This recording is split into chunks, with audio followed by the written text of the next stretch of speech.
5 Live Formula One.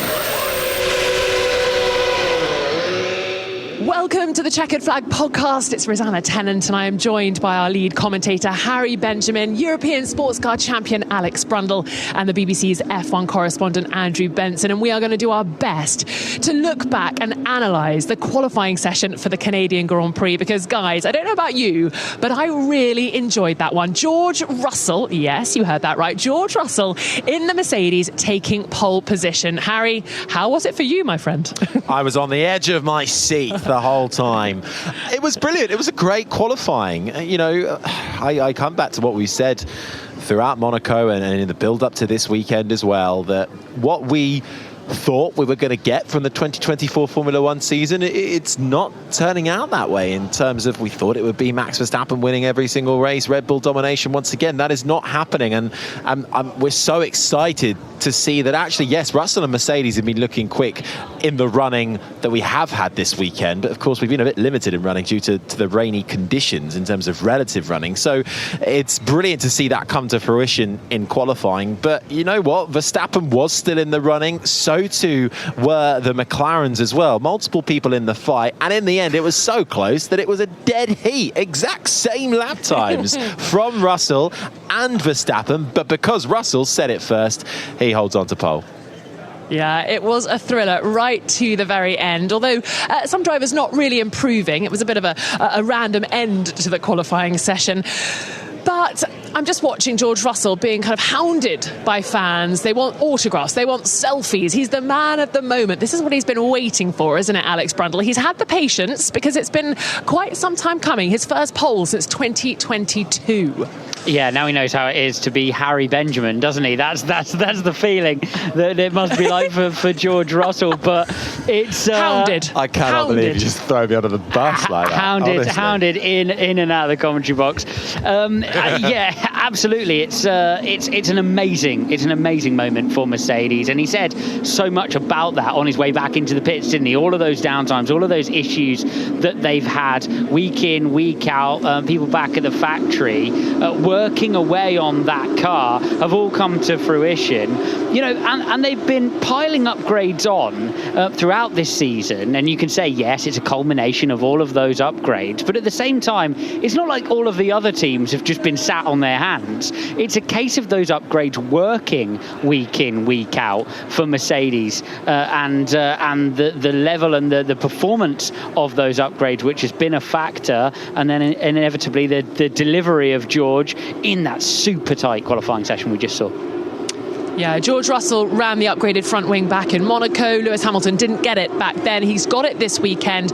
But George really showing what that upgrade potentially could do for the team, Andrew. Do you think this is a turning of the page for Mercedes? We can expect this kind of performance now most weekends, or is this track a little bit of an anomaly for them? Well, I think both things could be true at the same time, Rosanna. This track is an anomaly, but at the same time, Mercedes have been saying for a while that they feel finally that they've found the path that they need to be on under these regulations that were introduced 2 years ago.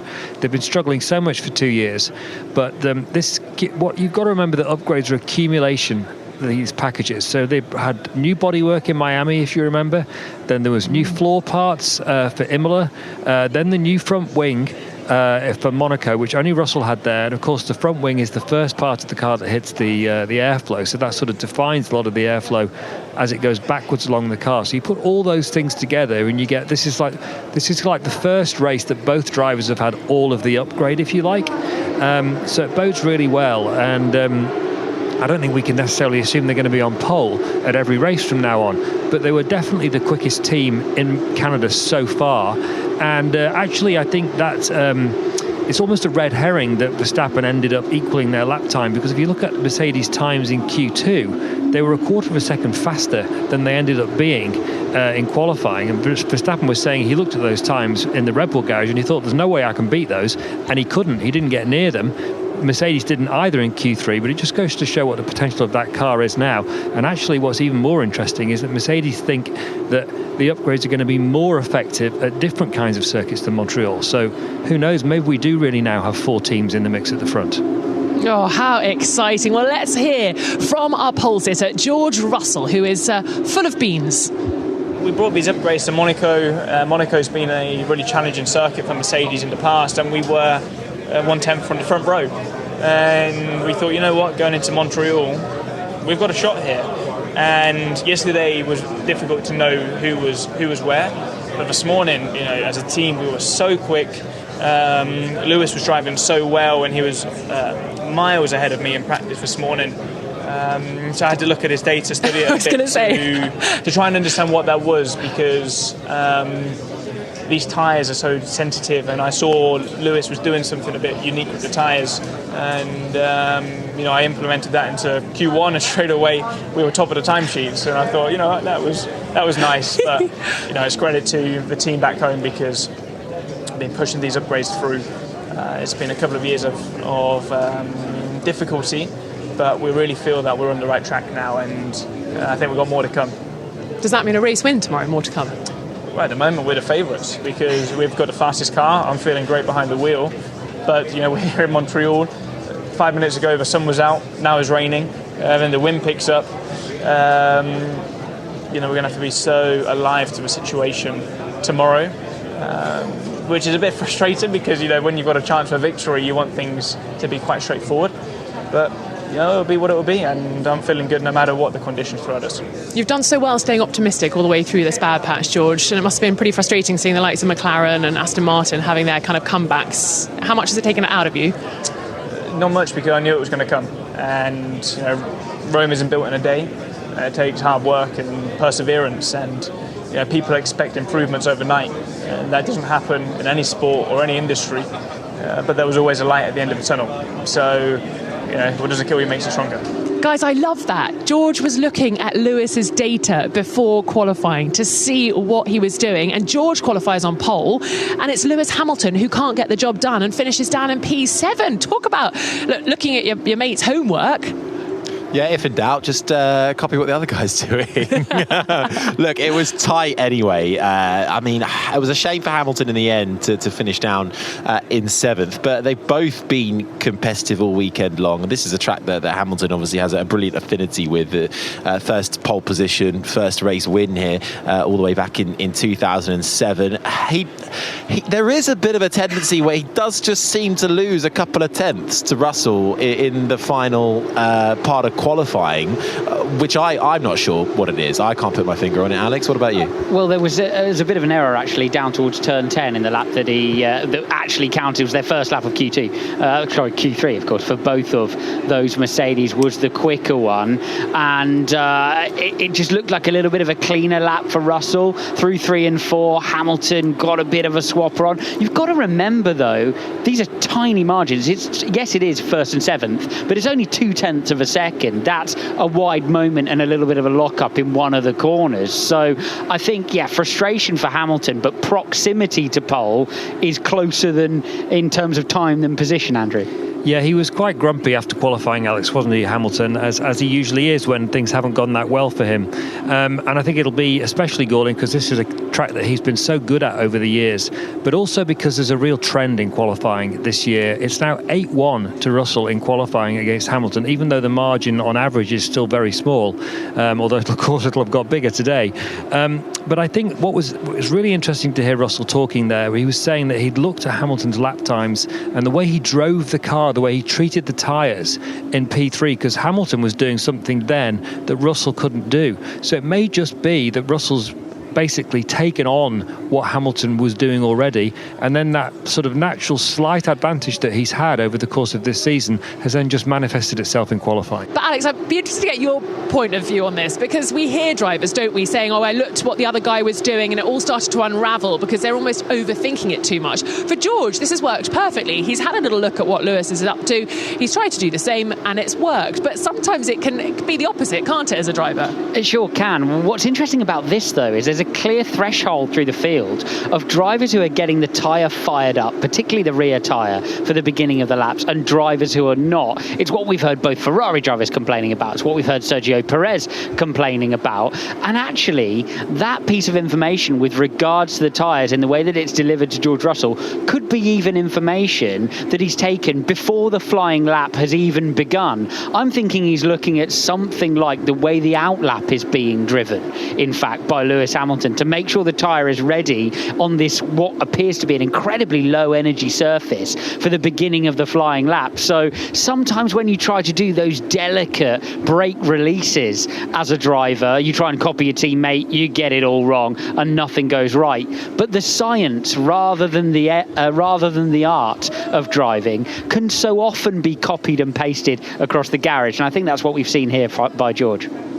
So George Russell will start on pole position, and alongside him, as Harry said, having set the identical lap time, will be Max Verstappen. And guys, I don't know about you, but the run into qualifying for Max Verstappen and Red Bull Racing was not ideal, far from perfect. We had the car up on the jacks during FP2 yesterday because of an electrical fault. The team seemed to have got on top of that, but it may rear its ugly head later on in the season due to penalties. Max Verstappen was a bit of a lucky boy this afternoon. Would you agree, Harry? Oh, well, I think you make your own luck in this game, don't you? But I half agree, purely because he was on the back foot. He lost out on even more track time during practice because of that issue, when every bit of track time was so valuable due to the mixed conditions that we were running into the build-up for qualifying. But this is just typical Verstappen. He is just a phenomenal driver that can get every inch possible, every bit of speed out of a car that he has put in. He adds in that extra bit of sprinkling of gold dust that is the Verstappen effect, and he can be on pace. I mean, look at where Sergio Perez finished, down in 16th, out in Q1. We've watched his lap back in it, and it seemed like a fairly decent lap. There was nothing to write home about. There was no major mistake. Verstappen can just do something that other drivers cannot do, and he, regardless of how woeful his weekend may start, you can never count him out, because he will always fight to the bitter end. And on this occasion, it's that mindset that he has. I think he's just so relaxed in his mindset, so confident within himself, that even when he is maybe got one hand tied behind his back through an issue that's not his doing, he can still get the maximum and, basically got pole had Russell not done the lap earlier. Yeah, and in response to Jolyon Palmer's questions just after the session, he said he's not that stressed about the race tomorrow. As you say, perhaps that chilled mindset is helping him out. Well, I spoke to Max shortly after qualifying as well in the media pen, and I asked him whether it was more his work than the car today. This is what he had to say. I don't know. At the end of the day, of course, it's always a team effort, right? We're always trying to improve every single aspect. I try to do the best I can. That's what I'm here for. We for me personally, I think we really maximized the result. I didn't expect to be P2 going into qualifying, because our weekend has again been too messy from our side, and then you're a bit on the back foot. Basically, we just don't make it very easy for ourselves lately. Plus, other teams are catching up as well, and they seem sometimes already ahead of us on some weekends. So, we really need to try and be perfect again to still win races at the moment. So is that through the whole process, from the development, in terms of the development race with other teams, through the processes at track? Are you finding there are weak spots now starting to appear? Not weak spots, but somehow, I mean, everyone is in a good mood. I know everyone is doing the best they can, but somehow we keep having little issues here and there that disturb our weekends, basically the last 3-4. So, we need to try and just tidy that up. And just finally, sorry, on the electrical problem that you had, do you fear that there will be penalties later on in the season because of the way that the problem had to be solved? Yeah. Okay, thank you for confirming. So Max has confirmed that there will probably be more consequences later on in the season, given the fact that they had to change the engine coming into Saturday after the ERS fault during FP2. The team has said they're going to investigate the problem in the coming days, Andrew, but the fact that Max thinks there are going to be penalties coming his way later on in the season makes me think, and I don't know about you, that perhaps that engine is completely finished, done, kaput.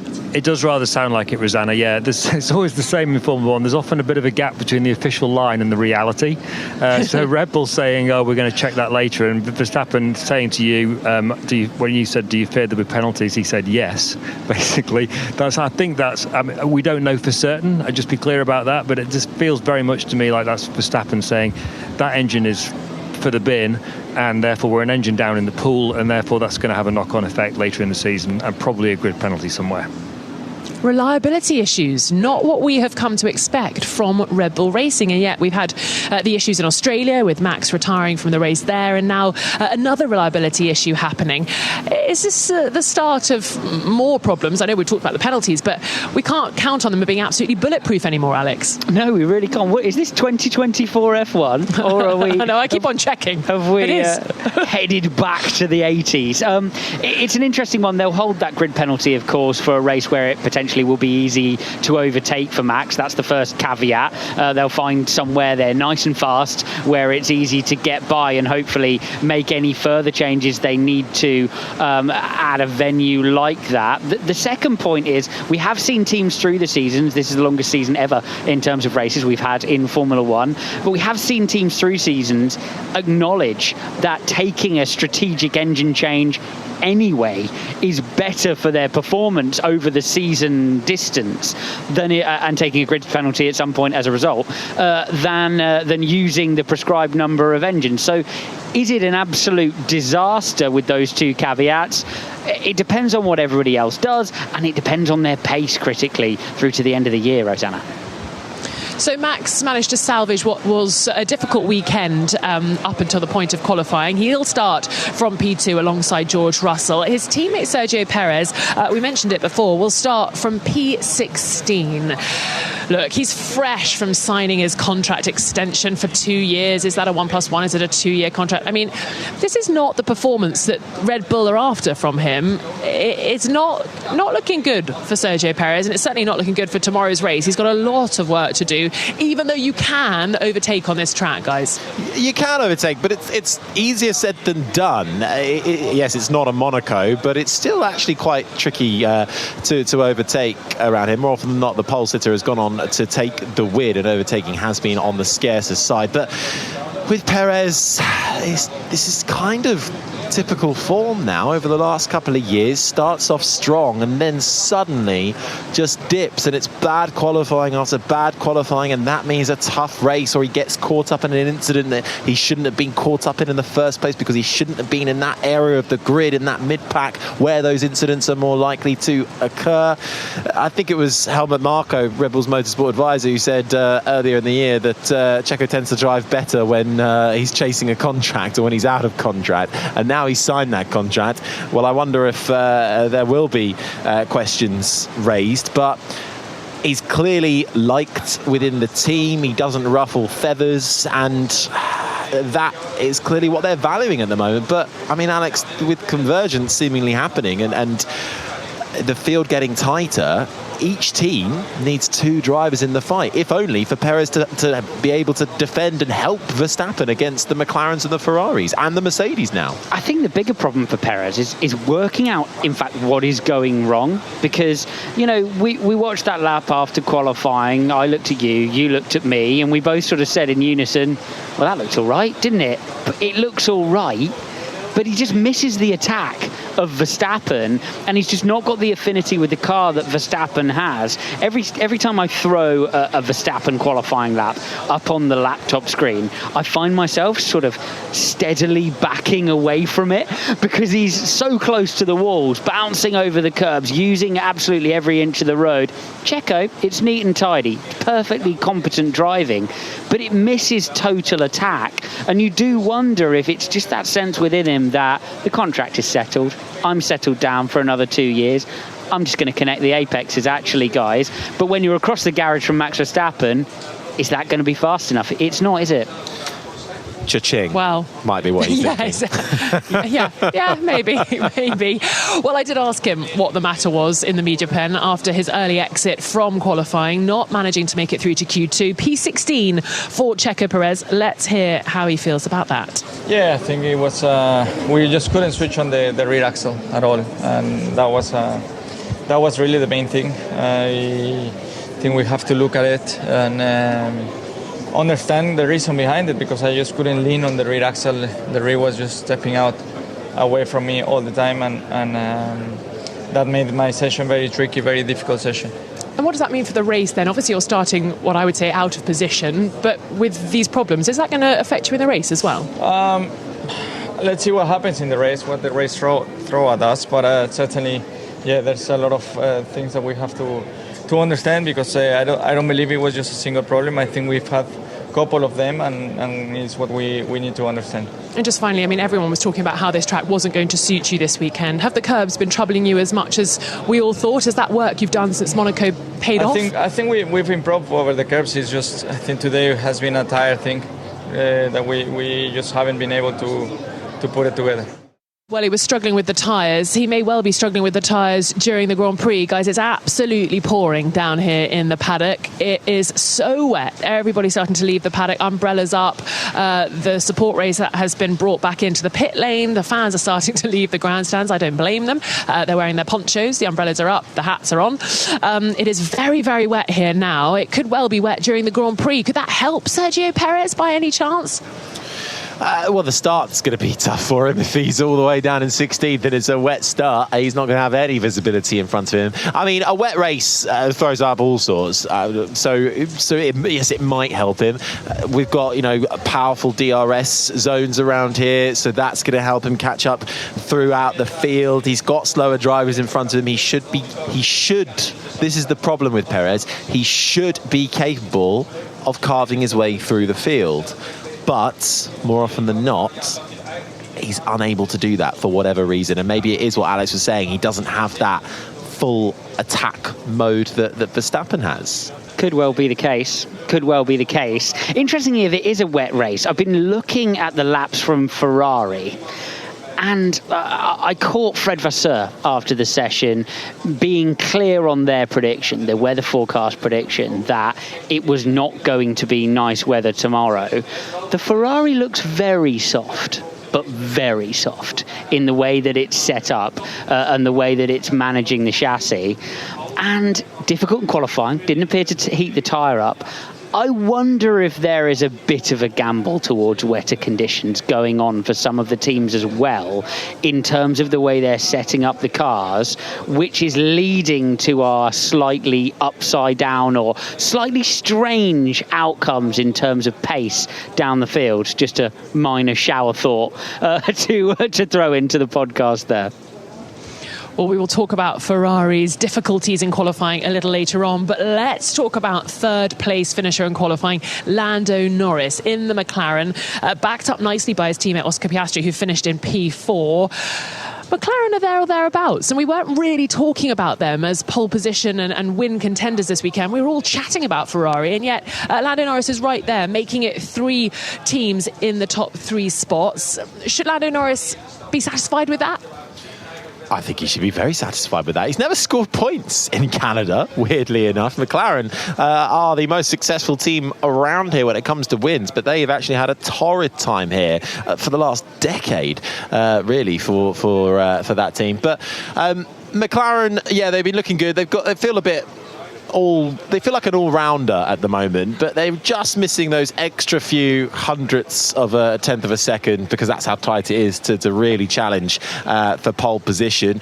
Piastri's right there with them as well, so it's a second row lockout for Norris and Piastri. But if it rains and it is wet, Lando Norris could be in for a shout here of a even better result than third place. I reckon he will sniff a win if the weather conditions come to him.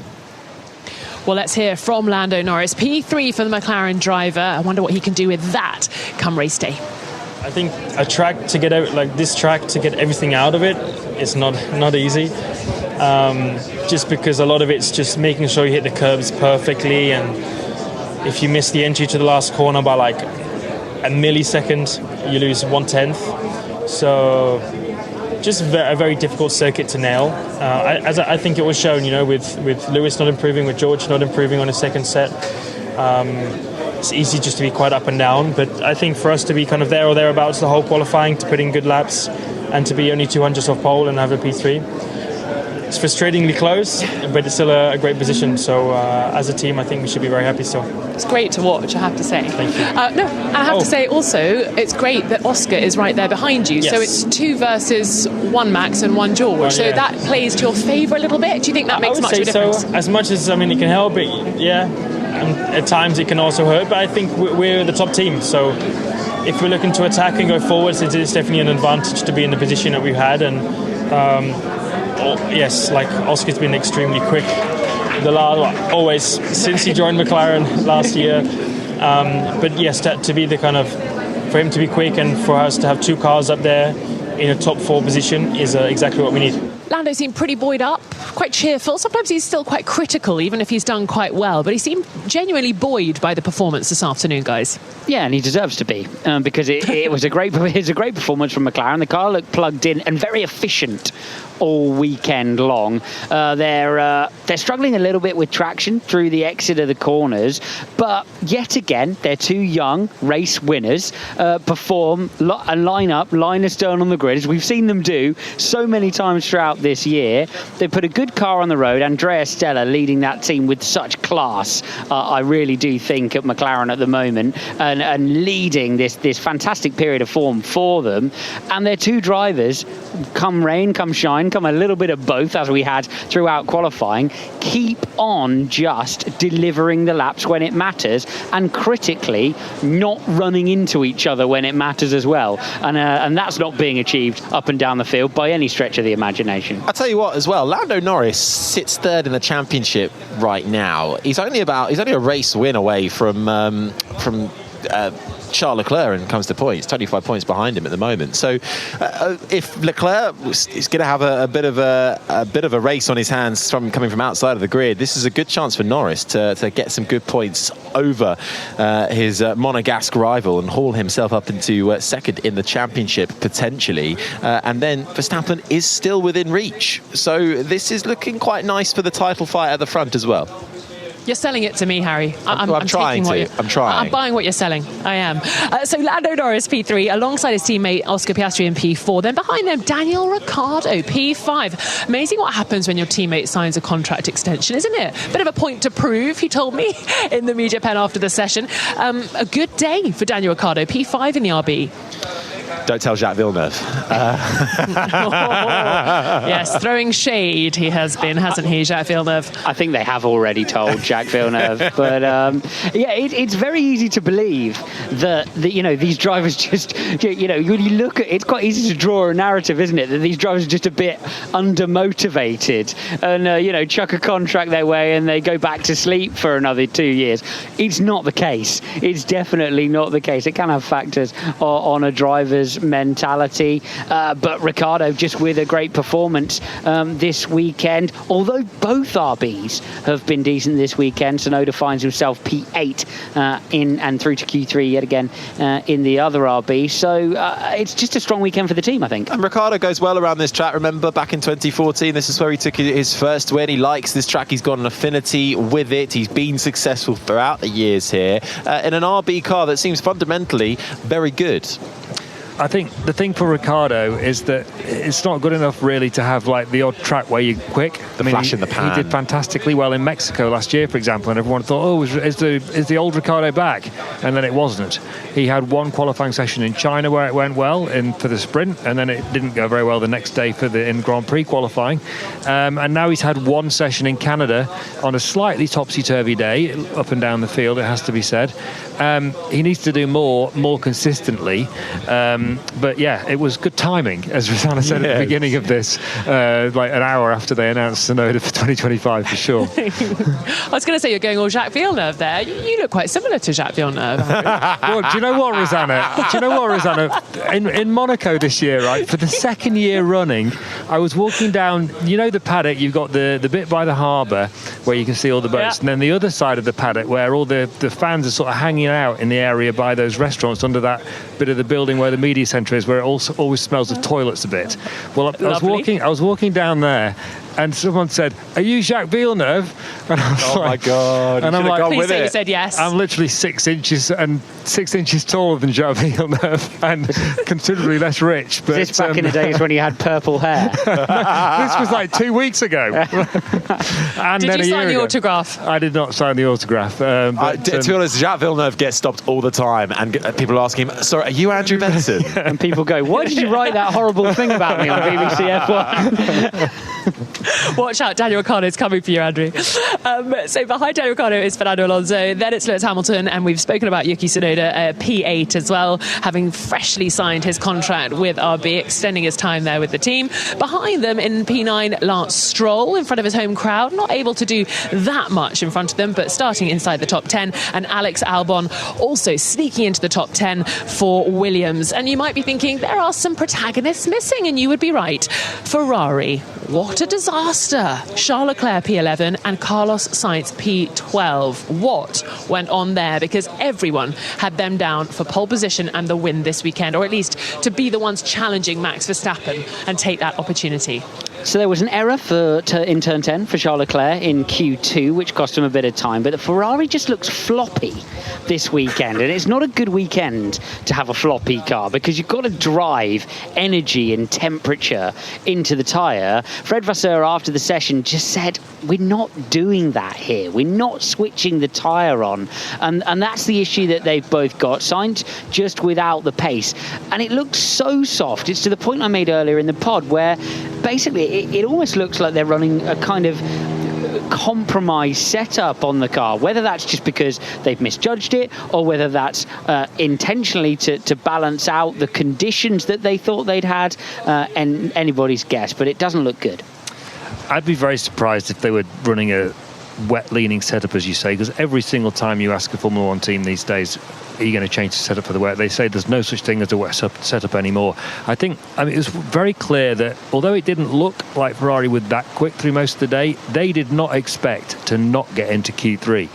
Leclerc's last lap in Q2 was run on used tyres. That's because he'd run the new tyres at the start of Q2 and he's expecting to save and he was saving another set of new tyres for Q3 like you normally would. But he wasn't quick enough through that session to go through. And what's interesting, I think, as well, is that Fred Vasseur, as Alex was saying, was blaming, we didn't get the tyres up to the right temperature. But when Leclerc was asked about it, he just said every time there were dry conditions, we were nowhere, and we don't understand yet why.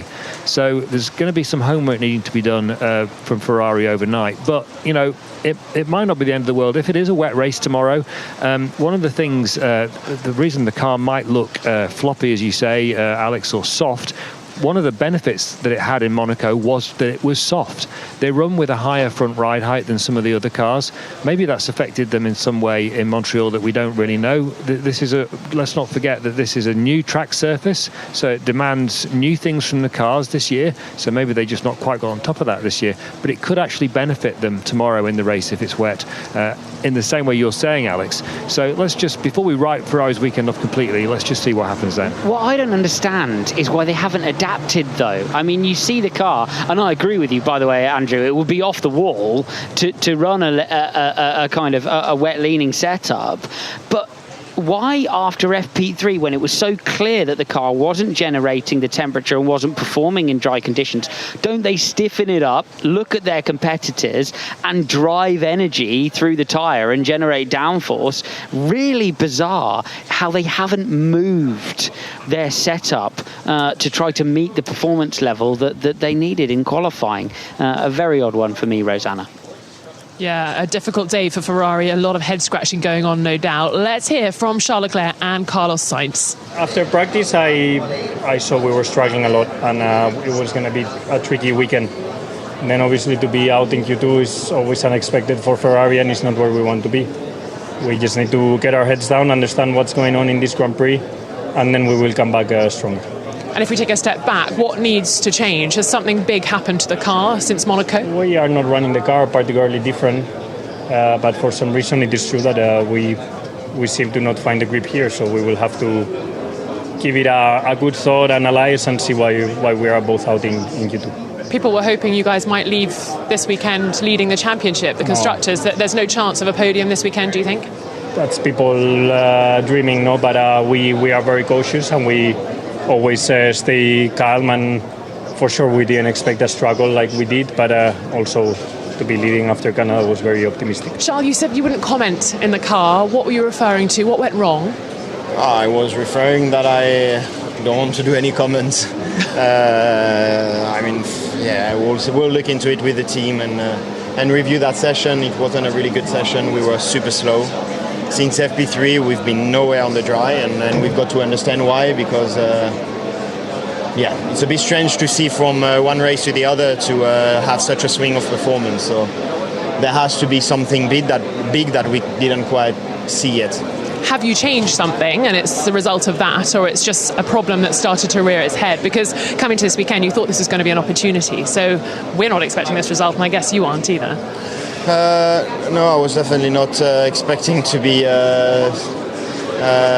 struggling so much. But again, it feels so wrong that I feel there's something that is big that we cannot quite see yet. And we'll look into it closely after the weekend to understand from where it's coming from. For now, we don't have the answer though. And tomorrow will then be difficult, I guess. Tomorrow, race run can be very different, and time management has been a good thing for us this year. So I hope we can use that to come back in the front. Both Charles Leclerc and Carlos Sainz are going to have their work cut out, starting from outside the top 10. They're going to hope for points, but it's going to be a tricky afternoon. And I tell you, the rain is absolutely hammering down here in the paddock. The standing water out on track looks awful. The support race has been stopped. It looks very chaotic out there. Hopefully that water will drain away overnight if the rain stops. But who knows? There could be more rain in the area tomorrow, which could make the Grand Prix rather exciting. I'll read you out the final finishers. So after Carlos Sainz, P13 for Logan Sargent, a pretty good day for him, I'd imagine. P14 for Kevin Magnussen, P15 for Pierre Gasly behind him, Sergio Perez, who we've spoken about, then Valtteri Bottas in the Sauber P17 ahead of the second Alpine of Esteban Ocon in P18, then Nico Hülkenberg on the back row alongside Zhou Guanyu. A very difficult weekend for the Chinese driver, 2 crashes for him, so he's going to have an interesting afternoon, I'm sure. Maybe a little bit more of setup work or something for the Sauber team. So as the rain continues to fall, let's look ahead to what we can imagine the race start looking like. Harry, Alex, what are you expecting to be calling come that first turn and second turn complex? Rain heavy in turn 4 as they all approach on soft compound tyres. Chaos. Sonoda leads. I'm expecting 5 sprays by the end of turn 1, and if there are, or at least lap 1 from Benjamin, and I won't accept anything less. I think if we're being realistic, I think Russell, well, it's all on the start, isn't it? It's a short start. It's a short run from pole to turn 1, just over 160 metres. And it should be Russell's to have. Concertina's up slightly as well, so I'm expecting Russell ahead of Verstappen. But also, I think with a couple of fast charges coming from the mid to the back end of the field, I wouldn't be surprised if we get a little bit of drama going into turn 1 as well. Yeah, it's going to be chaos. It's going to be absolute chaos in wet conditions, this race.